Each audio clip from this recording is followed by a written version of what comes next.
Hello, everyone. Welcome to the Industrial Growth Lab podcast. My name is Colby. I'm your host. Super excited to have you here. Our topic today is demand generation for industrial companies, specifically, how do you master demand generation as an industrial company? I have two great guests with me here who are going to share all their knowledge and real world expertise on this topic. Before we get in, just to set the stage, demand generation, I feel like we've been talking about it at Evenbound for a while, but it might be somewhat newer to industrial companies. So I'm excited to really dive in with, like I said, real world examples, practical strategies, and even just the fundamentals of what it is, how is it different from lead generation, and why it's a strategy you should potentially consider for 2025 and beyond. So without further ado, I'd like to introduce both Sydney and Brian. Sydney, do you want to start and introduce yourself? Yeah, my name is Sydney. I am a content strategist here at Evenbound. So I help industrial clients employ demand generation strategies through educational content and other types of content, both top of funnel, bottom of funnel. And I also get to kind of help them with how content relates to their overarching marketing strategy and supports their goals. And last quarter here at Evenbound, I was the demand gen expert. This quarter, I know Brian is, so that's a good segue to pass it over to him. Thanks. Yeah, my name is Brian Kretz. I'm the Director of Client Experience here at Evenbound. Ultimately, I work with our account strategy team to develop strategy around generating demand and many other things that we do in our lives. I come with 7 or 12 years of experience. I almost said 7, where it's half agency, and that's the 7, and then the other half client side. So the receiving end of the agency experience and working in the industrial space from a marketing standpoint for a long time. So excited to share some of those real life experiences that you were talking about.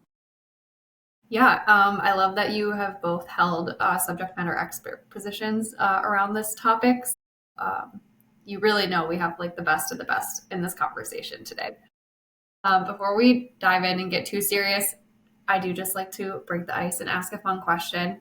Not super topical to today's conversation, but topical to the time of year. It's winter. It's been snowing here in Michigan and Wisconsin, where Sydney is. Not so much Florida. So, Brian, I'm interested in your answer to this, but what's something that helps you get through the winter? Whether it's like a food, a guilty pleasure, a routine you have. And Sydney, why don't you start? Because you're experiencing more of a real winter than I would say Brian is. Yeah, I'm jealous of you, Brian. I wish I was in Florida. But for me, I would say the biggest thing is just staying active, keeping some kind of routine of getting outside, just going and doing something else other than just staying at home, going to the gym and working out, just stuff like that. Cause it can be so easy to just stay like holed up in your house and just not doing anything in the winter. And whenever I do that, I definitely feel the effects in my mood and my productivity. So I need to get out and about for sure. Probably at least once a day, I would say, definitely. But yeah, Brian, I'm curious to hear your answer. I'm a big soup guy. I like making soups with like slow cookers and just like I'll just Google something randomly every weekend and be like, oh, that sounds interesting. I have no idea what that will taste like, but and just try it. It's probably my guilty pleasure. I feel like mine's similar as well, especially in the winter, like whenever the sun comes out, because it gets really cloudy here in West Michigan. I like have to get outside despite how cold it is. I like need to go for a walk, need to just like be outside and get some fresh air. Thank you for indulging me in that. But let's dive into demand generation. I want to start with the basics, the fundamentals of demand generation. So from each of your perspectives, can you just describe what demand generation is and how it differs from lead generation, which I think people are more familiar with? The way I look at demand generation differently from lead generation is demand generation builds awareness and interest, more about educating the market itself and making sure that your like ideal customer recognizes your company as a solution to their challenge or potential future challenges. Whereas lead generation is about capturing contact information and pushing people into the pipeline. It's more or less that moment when they actually turn into a lead. So the way I always think of it is without that demand generation, the lead gen efforts feel almost forced and transactional, which creates a more desire to get leads because we need leads, and you get lower quality leads sometimes that way. Demand generation is that focus of awareness around our industrial company, or any company for that matter, as being the expert and the solution in that space. Yeah, Brian is spot on with that. I think in general, you can look at it as just a different framework to approach your marketing efforts. Like Brian said, it's more of a long-term approach instead of a short-term approach. Lead generation is very focused, like he said, on immediate conversions, pushing people to make a sale, whereas demand generation really focuses on building a long-term relationship with your customers so that they trust you and that you're top of mind when they're ready to buy. So it's more focused on engagement and reach more than it's focused on conversions. So I think that's an important differentiation for people to know. And it can really, like Brian said, I think help you see greater revenue growth down the line than lead generation, even though we think of lead generation as something where you're closing deals and getting sales. Demand generation in the long term might result in less leads from your marketing to sales team, but ultimately they're better quality, higher value leads that can lead to greater revenue growth down the line.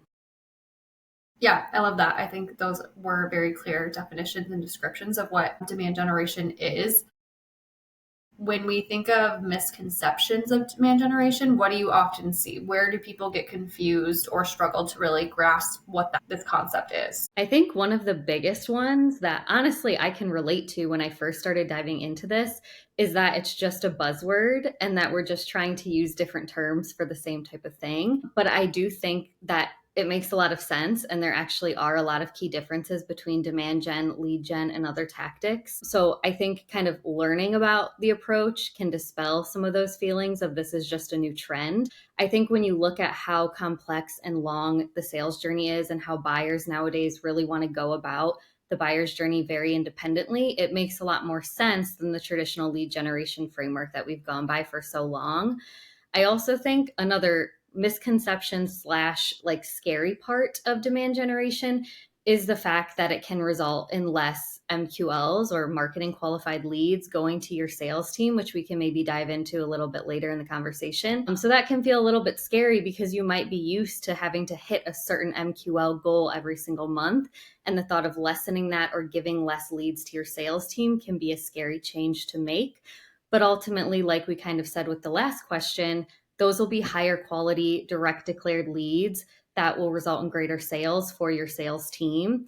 And so you have to kind of move past that initial fear of that change and test it out and kind of see it working in action to get comfortable with it. And then I think the final one that I have seen is that there's no way to track demand generation. How do you track demand generation in the way that you tracked lead generation? And the truth is there are several ways to do that, which we can also talk about. It's just a little bit different. Again, you're going to have to get used to a change in the way you're looking at attribution and the way that you're tracking things and the way that you're viewing performance. But there are ways for you to track the performance of demand generation campaigns. That's awesome. I definitely resonate with demand generation is just a buzzword. It's very trendy. And I'm sure other people feel that way too. Brian, I don't know. Do you see common misconceptions around demand generation? Or have you in the past? I think, well, man, demand generation, but I would say most marketing today as a whole falls under this. But demand generation specifically, which is the need for quick results, so that it can deliver quick results. Sure, there are ways we can generate quick wins. Paid advertising, I think, is like the easiest example of that. But it's a long-term strategy, like trust, which is effectively what we're trying to build in a demand generation motion takes time to build, rightfully so, right? And recognition takes time to build. And those ranking factors, when you talk about like ranking in Google organically, takes time to build. There are plenty of quick wins, but it's not a quick win and a quick way to generate revenue by any stretch, right? Lead generation is quick. It can be quick. You're going to get lower quality leads. You might get more MQLs, but with demand generation, the theory being you generate more revenue, higher opportunity, better opportunity, and a better fit because you're transparent with what you know and your expertise. And I would say relational to that is that it's just content marketing. Demand generation is a lot of content marketing. Don't get me wrong, but it's not just that. It's understanding the whole system that's at play, right? There's a lot of things that are supportive of demand generation. Admittedly, I do think buzzwordy stuff comes into play. I think that there are people that overplay certain words a little bit too much, but like ABM being a particular way to do marketing is in effect a way to do demand generation. And you need an entire system that supports an ABM motion. You need strong sales process. You need a good CRM. You need email marketing set up. So it's not just content marketing, right? You're not just writing stuff to rank first on Google. It's a massive system and undertaking that you really have to refine. Yeah. I hope as a B2B industrial company, people listening resonate with that. If you are an industrial company, you probably have very long sales cycles and you understand like the length of time it takes to build trust, even once you're in the door and having those like sales conversations. I think we can think of demand generation as the first phase of that, of the long-term commitment to building awareness and building trust and building brand recognition. And just like your sales cycles, it's not going to be, an overnight thing. It's going to take time. I think you laid that out really well, Brian. So moving into some specific strategies that work for industrial companies when they think about using demand generation, what channels, platforms, tactics have you seen be effective? Where are you seeing success as specific for industrial organizations? I just said one, right? ABM. Mm-hmm. You did. I had this one client I worked with, I don't even want to say years ago, but a couple of years back, who worked heavily in like the automotive space. I don't want to give too many details, right? But they were heavy in the automotive space and they did a lot of like machining work. And, we had some conversations around like, who's our ideal customer? Like, who would be the best fit? And a particular name kept coming up, which was Ford Motor Company. It was like that automotive niche, right? So they did manufacturing and machining, and it wasn't just automotive. They were like in the aerospace industry as well. But I was like, cool. If I were to get you 20 new contacts in Ford, or Tesla was another that came up. If I gave you 20 new contacts in Tesla, like how valuable would that be? I was like, that's what we need. That's what we want. So we started doing that. And it wasn't like, oh, great, like let's just go to paid ads and say Tesla parts, because no, they're not typing that. These are highly intelligent engineers that understand, one, how the internet works, and two, like they're looking for a very unique particular problem. So we needed to speak to them, showcase the expertise that this client had. But then it was like, great, once someone comes in, what if they belong to Tesla? Then we had to go, awesome, how do we start categorizing these people in our CRM so that Tesla is managed by a single person who understands that a massive web of employees, and we can go, instead of saying I want 8 companies every week, I want to get more business within just Tesla. And setting up that system, I go back to like that, it's not just content marketing. That system was key, because before we had brought leads in that were Tesla and like their salespeople were not talking to them. And I'm like, what are we doing here? It's like, you said Tesla's important. There's a person who works at Tesla right here that hasn't been talked to in 2 weeks, and set up this massive notification type system, brought in some better awareness around sales process, the marketing to sales handoff process. And it was just like night and day. They were just bringing in new and new engineers just within Tesla so regularly. Yeah, he was super happy about it. But ABM to me is massively successful there, because if you work in the automotive space, there's not a million automotive companies out there. Yeah, I think that same concept that Brian talked about of kind of hyper focusing the customer experience and really personalizing it can also be applied to your content strategy. And the first step, like Brian said, is identifying who that audience is so that you can actually speak to them with relevant value-led content. So I think that's one of the first steps that you can take. I also think look at the friction that's in your processes for customers, because that's also a key component of demand generation. How easy are you making it for your customers to consume your value-led content? Is it difficult for them to access your ebooks or other resources? Do they have to fill out a lengthy form with their contact information, even if it's just a top of funnel piece of content? Do they have to click links in your social media posts to get to the information that they're seeking, or are you putting it all in the post copy? Those are easy changes we can make to our traditional tactics that make it a lot easier for customers to interact with your brand, build trust with your brand over time, and consume your content. And then I also think too, it's important, even though we're talking about generating demand, it's important to not forget about capturing the customers who are ready to buy. I think so often with this strategy, maybe another misconception is that you're only focusing on the reach, the awareness, the engagement stage of the process. But there is a small segment of your customers who are ready to buy, and you have to make sure that it's as easy as possible for them to convert. So do you have CTAs that are placed strategically that people can click on and take immediate action? Are there a lot of steps in that process? How can you make that as seamless as possible for somebody to take an action once they are ready to buy? And then as far as channels, I just want to say there's no one size fits all. It's going to kind of depend on your company. For most industrial B2B companies, I would say LinkedIn is probably a safe bet as far as social channels where your customers spend the most time, but maybe invest a little time up front into doing some research as to where your customers are spending the most time and where you have the largest following, and look at your subscriber channels where you can reach people on a regular basis with value-led content. Before we move on, I do want to pick your brains. How do you think branding plays a role in demand generation and sustaining demand over time? I think it plays a huge role because part of demand generation is showing up consistently for your customers, right? Part of the demand generation framework literally calls upon your company to operate like a media machine and be producing value-led content that you're sharing with your customers pretty much 24/7, 365 days a year. That's obviously a big calling, and part of that might require repurposing some of your content. But I think part of the key of it is not just what you're sharing, but how you're saying it. Are you not only sharing content consistently, but is your brand voice coming across consistently when you're sharing those resources? Because in order to build that brand affinity with your customers, customers need to be able to recognize your brand. You need to have a specific voice, specific values that you're sharing in your content for people to be able to pick up on that and recognize your brand when they see one of your posts in their feed. And that way, again, when they are ready to buy, your brand will come to mind because it'll be memorable and they'll know your voice and your messaging specifically. And I think a lot of B2B industrial companies overlook branding because it can feel kind of fluffy. It doesn't maybe produce immediate ROI. And so it feels like more of an uncertain investment.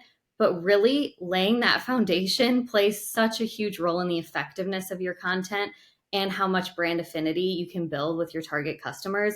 It's kind of like we talked about identifying your customers before you can speak to them. You also first have to know who your company is before you can start speaking to your customers effectively. I don't know where I've read this quote or heard it before, but that branding, a strong brand is a multiplier to your demand generation efforts, right? So, if your brand is a 0, you're not going to go very far. But the better your brand, the stronger all your demand generation efforts will be. And it's so true. We work with a lot of people in this space, and I would say historically the industrial manufacturing space is going to be in a little bit of the tail end or the later end of like the adoption model towards really good design, really good, efficient tech models and online tech models. But we all recognize the need for it now. I mean, AI coming to the forefront, I think is just such a showing of how fast and rapidly technology is moving. But from a branding standpoint, we see people come in with logos that were like, we should fix that because, and I might be over-indexing on just logos here, but branding in general, visualization of a brand tells a lot about who the company is, how clean and tidy and well thought out they are, allude to exactly how reputable or reliable a company is, would be the better word, is reliable. I just think it goes miles, and it just simply makes everything you do just that much easier and more clear. Yeah.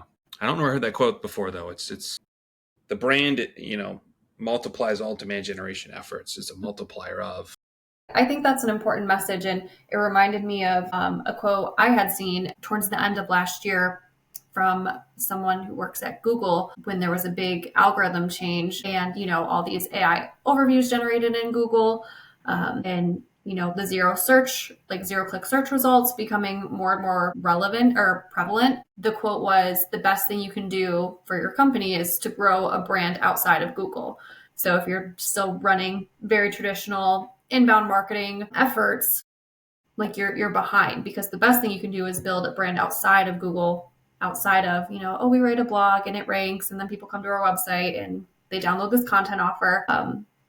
And I think that's where demand generation comes in and starts to solve for the problem. Moving into something Sydney touched on earlier, tracking. How do we measure success? If we're going to implement this, if we're going to put all this time and energy into creating demand and creating this, long-term strategy, how are we going to measure success of those efforts? I don't believe tracking is actually hard for demand generation or anything in marketing.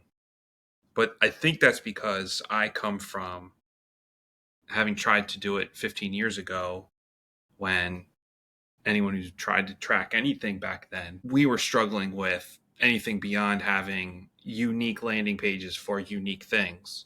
We have come so far in technology that tracking makes things so much easier. But I'll answer it with two things. One is, well, I won't take it from you, Colby, but a demand generation or a demand score, right?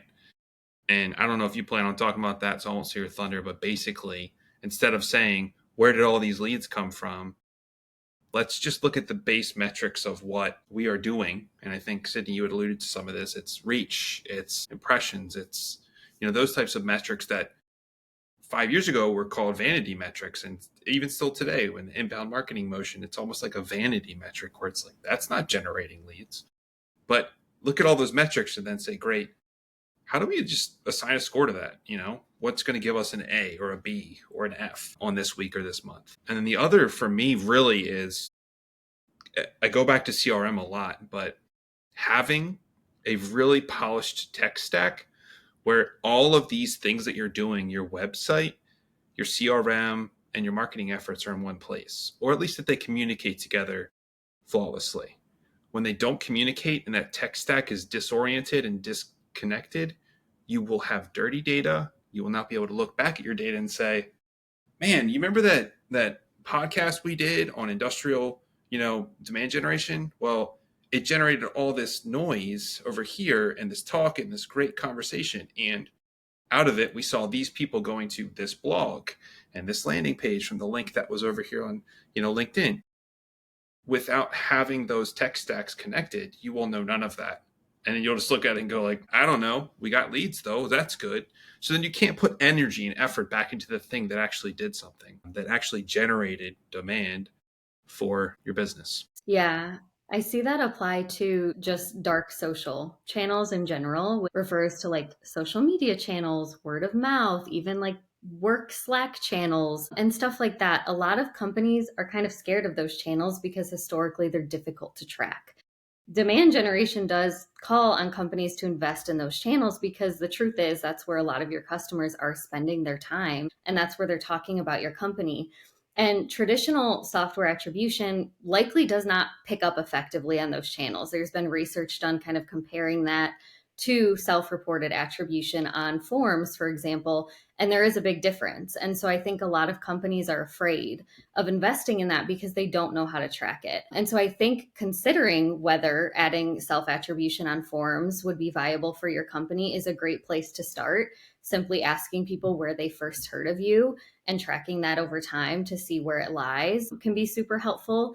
I think also if you do maybe a 3-month test of doing value-led content instead of promotional content, and then you see an uptick in inbound demo requests or engagement, that's a great indicator that your demand generation campaigns are successful. And then like Brian said, I think like grading and scoring is a great way to go. Also looking at like revenue generated, your sales cycle length, is it shorter because your sales team is working with high value, high intent leads who are quicker to close? Because obviously that also has a return for your company. Pipeline generated, really a lot of revenue metrics can be a great indicator of demand generation campaign success. And then of course, if you're looking at specific campaigns, it's like engagement, click-through rate, reach, likes, shares, time on page, things like that are super helpful to track. But bottom line is there are a ton of ways to track it. It might just be different than what you're used to, but that does not mean that you should avoid it.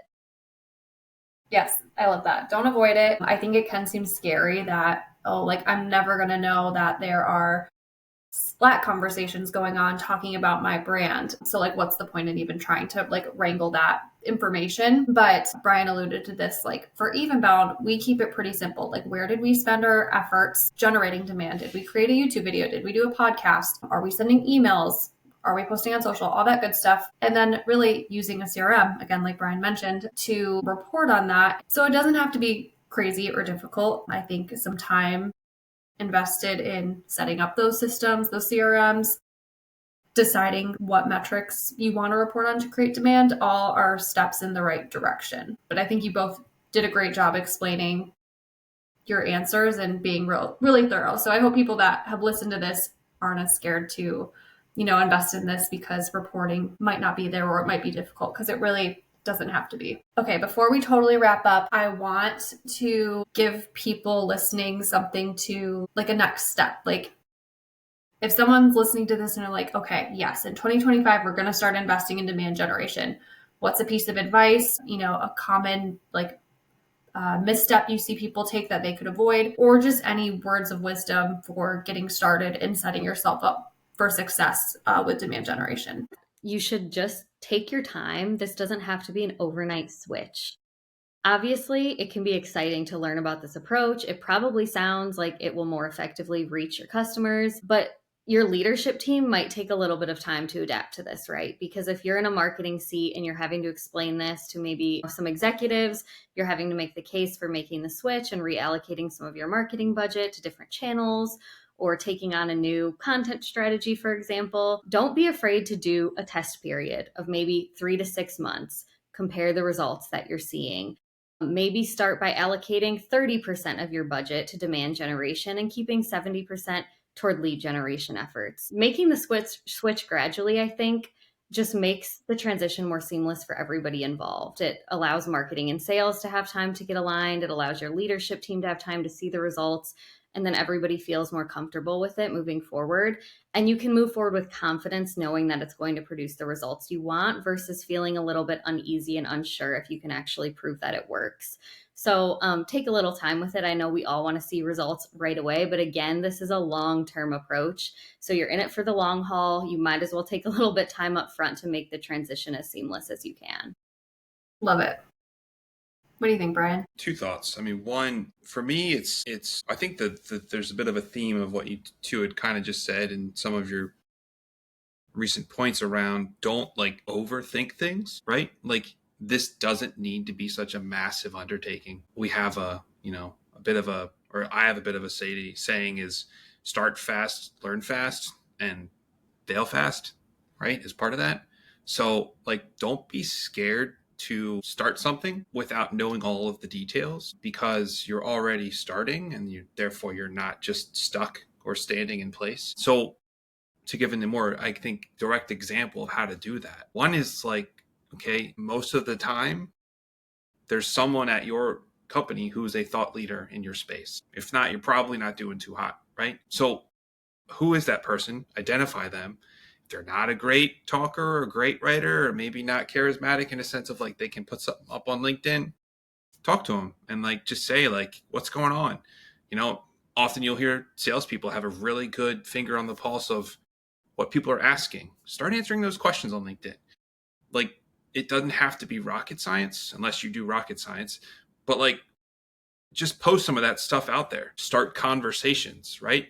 Here's what we're hearing a lot of in Q1. If there's changes into the geopolitical space that you operate in, if there's changes to the supply chain, if there's changes to, I don't know, whatever you do, talk about it. You will spark conversation with the right people eventually.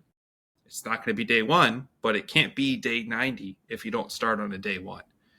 And then the other, I would say the other takeaway for me is, it's always going to go back for me. A lot of times I've probably said the CRMs and tech stacks, but there's two metrics that I find really important when you like go down a demand generation route. One is around velocity, which is to say the second somebody fills out a form to the second they become a customer, right? We don't want to feel like we're pulling people through the funnel or pushing them through. We want it to feel organic and natural when they kind of come and work through. And demand generation supports a faster funnel momentum, because when they come in, they've heard of you. It's a higher intent form fill.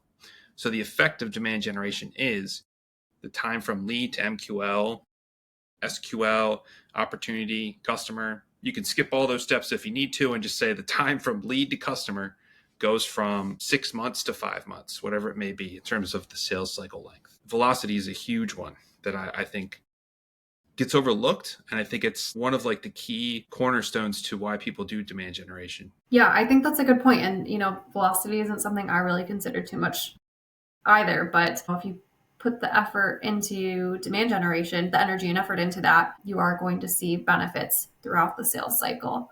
And I think that's a good message to end on. Well, I want to thank you both for your time. I think this was a really great conversation. I'm excited for people to listen to it. If you do listen to this and you're like, wow, this is great, I need more of this content, you can definitely follow Sydney, Brian, or I on LinkedIn. I'll include those links in the description. You can subscribe to this podcast so you can stay up to date on new episodes.